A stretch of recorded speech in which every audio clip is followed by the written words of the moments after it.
Hey guys, welcome back to another video with Miss Nguyen. Today we're going to be doing a video about the tripod headstand.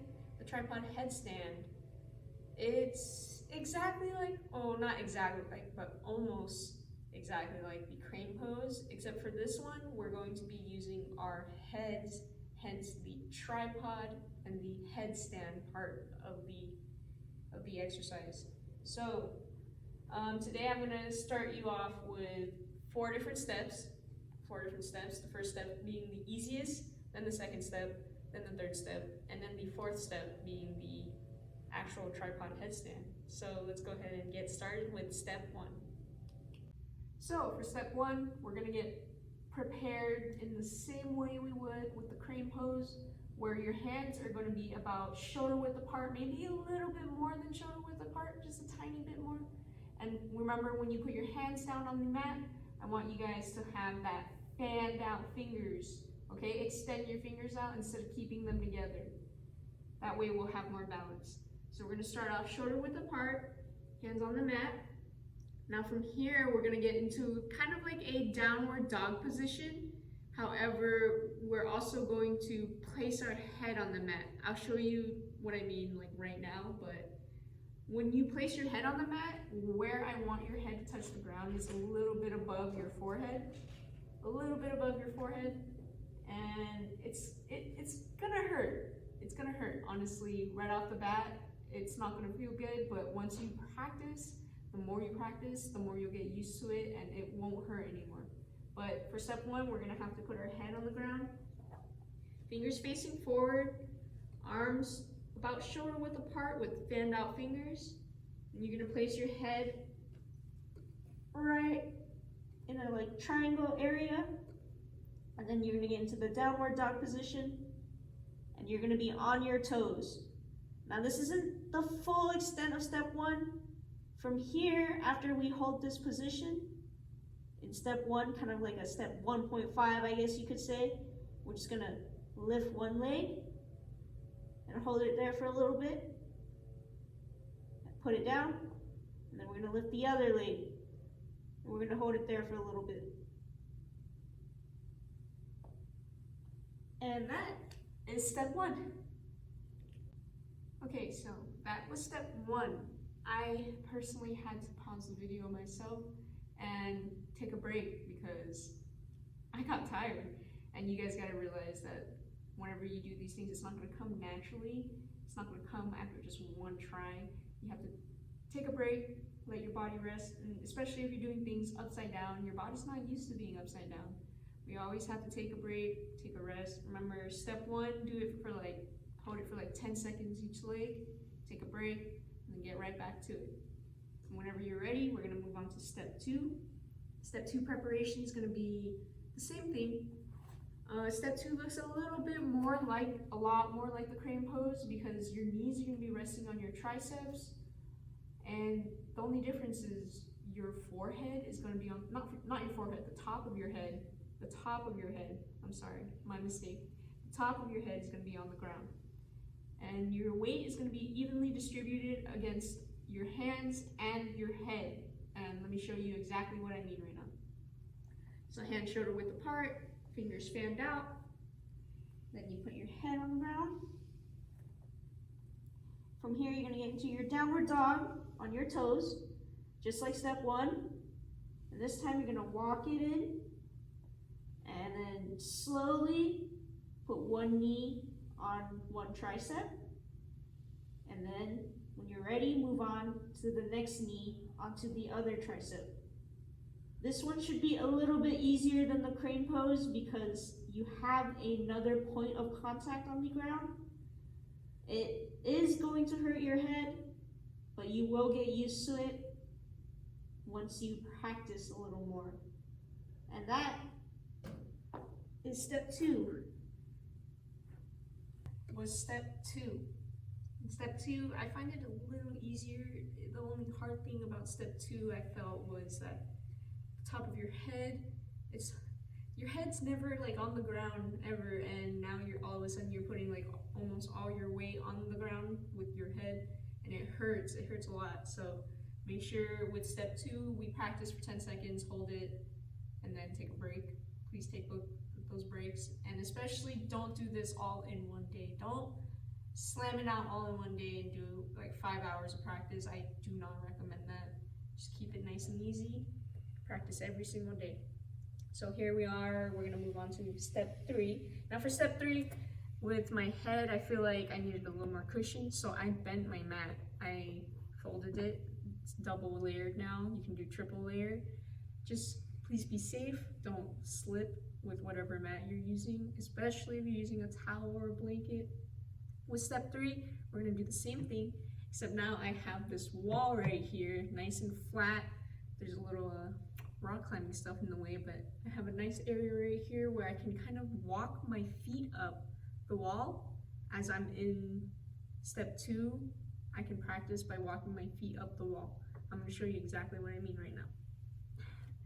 So step 2, we're going to get into hands shoulder width apart, fingers fanned out, downward dog, walk it in, place head on the ground. This is step 2 here. And then now from step 2, I'm going to put my feet on the wall and slowly but surely walk my way up. Now I feel like I'm a little far from the wall, so I'm going to get back down. Of course, you should start off a little further from the wall. And then when you get a little more comfortable, just scoot in a little closer.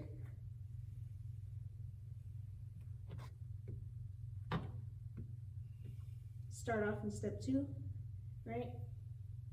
And then slowly walk your way up. Just like that. So you're in full extension.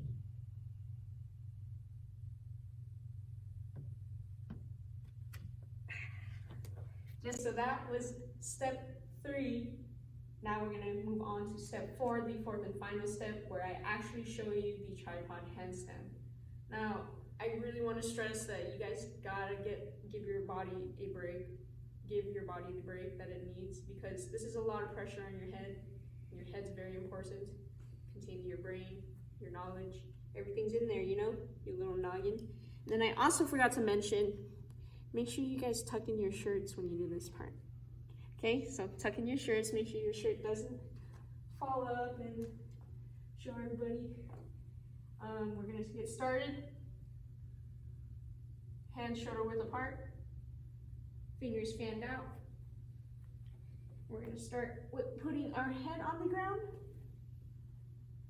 Downward dog on your tippy toes. Bring them in. Knees on the triceps. And then from here, we're going to take it slow by just putting one leg up at a time. Just like that, and then hold it, practice that, then we're going to do the other leg.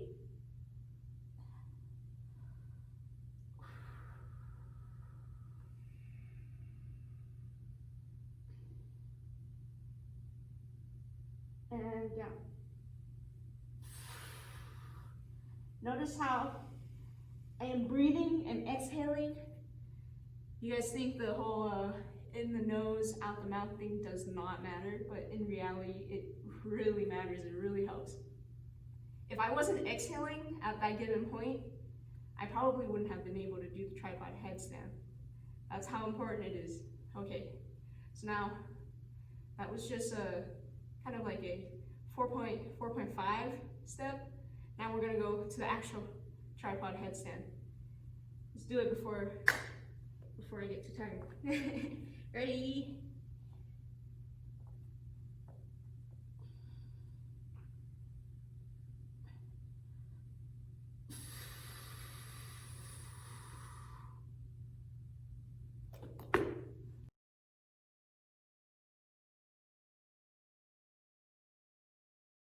Okay, well, that was kind of embarrassing.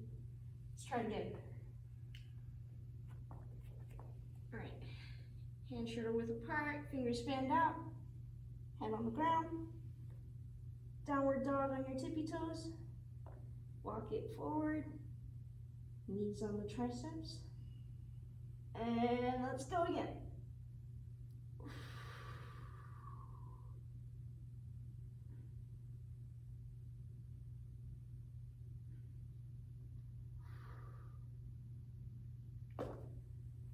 There we go. Okay, so that was the tripod headstand. We went through 4 steps. Step 1 being the one where you just raised your legs 1 leg at a time. Step 2 being the one where you rest your knees on your triceps and you just hold that position. Step 3 being where we use the wall to walk it up a little bit to prepare ourselves. And then step 4 being the actual tripod headstand. So some tips that I have for you guys is before you even start practicing, before you even get your mat out, just have enough space to practice. If you guys notice, like, your bodies are pretty long. You guys are what, about like 5 feet? I'm pretty sure you guys are like the same size as me, right? But you guys are like 5 feet long, some of you even taller. And like, imagine yourself like falling, just laying flat on the ground and just tumbling somewhere. If you can't tumble in any direction within 5 feet, then you're gonna hit something. So please be careful. Don't break anything. Watch out for tables, coffee tables, anything that's glass, any sharp corners. Please watch out for that. Another tip, especially for your guys' safety with your noggins, you know, I don't want you guys to get hurt up here. Please have like some kind of mat, maybe a pillow. Just don't be directly on the pillow with all 3 points. Like, just use it to cushion your head. That's the most important part, because it becomes very painful when you first do it. And you'll get used to it as the pain goes away. The more you practice, you can probably take that, whatever you're using to cushion your head out, and then just do it directly on the floor. It's also a reason why people can start doing like knuckle push-ups. Knuckle push-ups, they hurt at first when you do it on the ground, but after you get used to it, you know, your knuckles get harder, and then you can just do knuckle push-ups. It's the same thing for your head. So double up your mat, triple up your mat, quadruple, I don't care. Just be safe with it. Another tip is make sure your fingers are fanned out. None of this. That is not gonna help you out. This will though. Maybe not too far to the point where you can't control it, but like, just make sure those fingers are open. Another tip is when you set yourself up for step 2, when you set yourself up, put your knees on your triceps. They are resting on your triceps. They're not floating in the air. They're floating in the air. You're kind of halfway in between step 2 and step 3, like halfway. You are ready for it, but if you're like doing kind of like a hop or any kind of like sudden movements, you're doing it wrong. All of this is very slow and gradual. You have to slowly take it and then slowly lean into it, or else you'll just go tumbling down, okay? The last and final tip I have for you guys is when you actually get to step 4, it's actually a full body workout. You're working your entire body, not just your chest and shoulders that you think you're placing on the ground. You're holding yourself up with just your chest. It is a lot on your chest, but it's actually everything. It's your chest, your core, your quadriceps, which is just a little reminder for you guys, the front of your thigh right here. And then you're even working the back of your body, where you're working your calves, your hamstrings, your glutes, and your lower back. So when you get up there into step 4, you literally have to like flex your entire body, the entire body. Flex your glutes, flex your hamstrings, everything. It's not just holding your body up. That's how you get your body nice and straight and tall. But yeah, thanks for watching, you guys, and I'll see you in the next video.